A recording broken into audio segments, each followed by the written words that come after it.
Deuxième partie des secrets de la capitale de l'Argentine, Buenos Aires. Et on part tout de suite au cœur du parc des Nations Unies où se dresse fièrement, face au soleil, cette immense fleur de métal et d'acier, Floralis generis. Elle possède 6 grands pétales censés s'ouvrir le matin avec les premiers rayons du soleil et se refermer le soir à la tombée de la nuit. Mais bon, le mécanisme ne fonctionne plus trop. Cette œuvre, réalisée par Catalano, est en fait un cadeau qu'il a fait à la ville en 2002.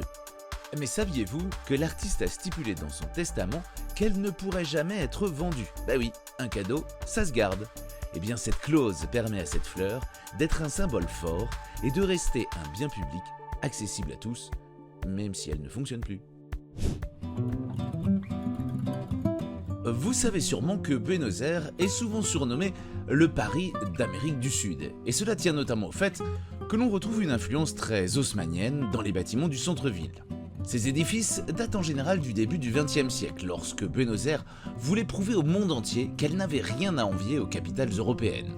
On dit aussi qu'à cette époque, les riches propriétaires faisaient venir par bateau entier des pierres de la capitale française, mais aussi les balcons, les décorations, les fenêtres, tout cela afin de se faire construire de belles demeures, comme ici dans le quartier chic de Recoleta.